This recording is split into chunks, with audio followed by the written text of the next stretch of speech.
विद्यार्थियों, सुप्रभात। मैं हिमांशु शर्मा, भगवती बाल निकेतन उच्च माध्यमिक विद्यालय बालोतरा से।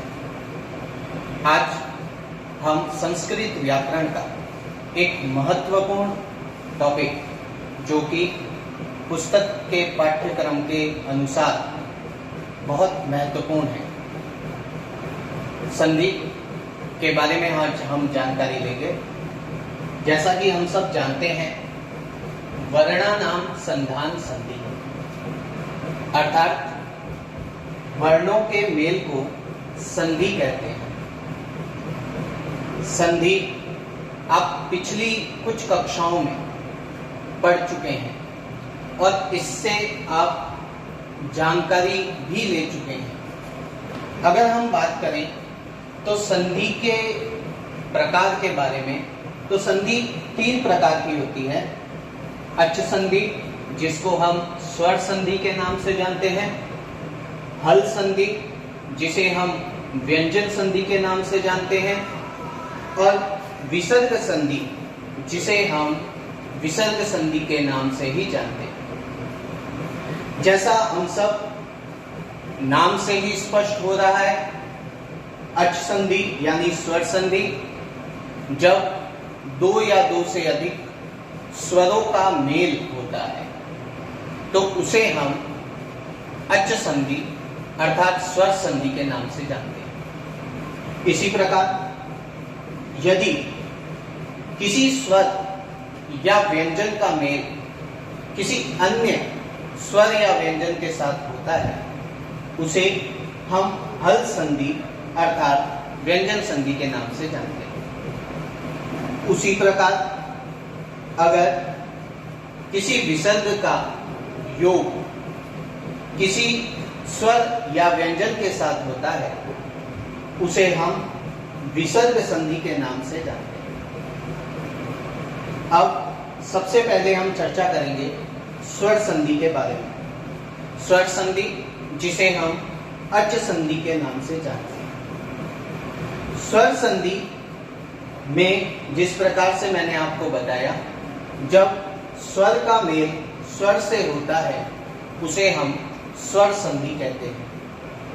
स्वर संधि 5 प्रकार की होती है: दीर्घ स्वर संधि, गुण संधि, वृद्धि संधि, यण संधि और अयादि संधि।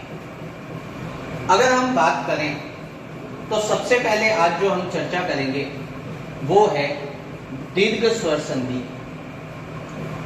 दीर्घ स्वर संधि, जैसा कि नाम से ही स्पष्ट हो रहा है, संस्कृत के अंदर 2 प्रकार के स्वर होते हैं: ह्रस्व स्वर और दीर्घ स्वर।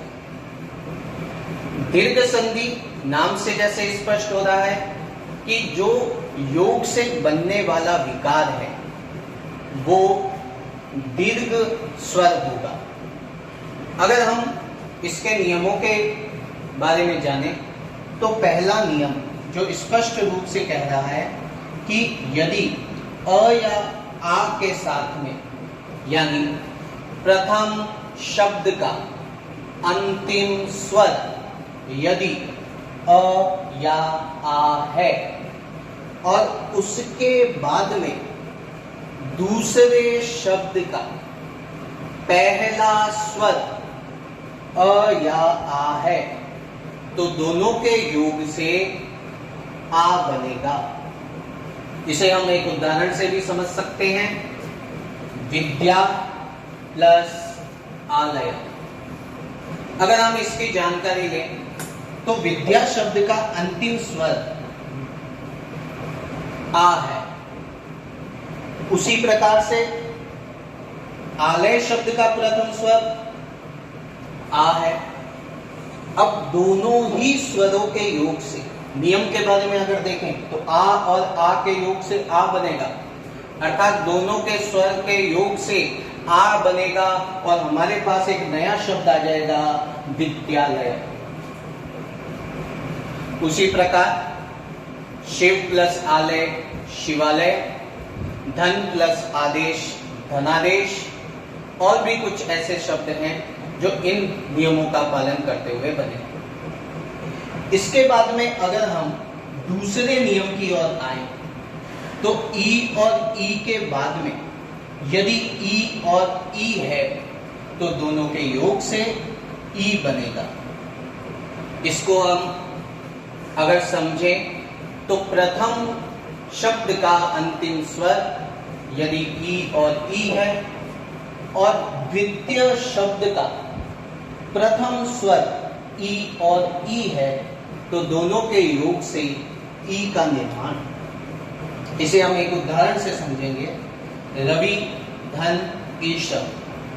रवि जिसका अंतिम स्वर ई है, ईशः जिसका प्रथम स्वर ई है और दोनों के योग से बनने वाला शब्द है रवीश।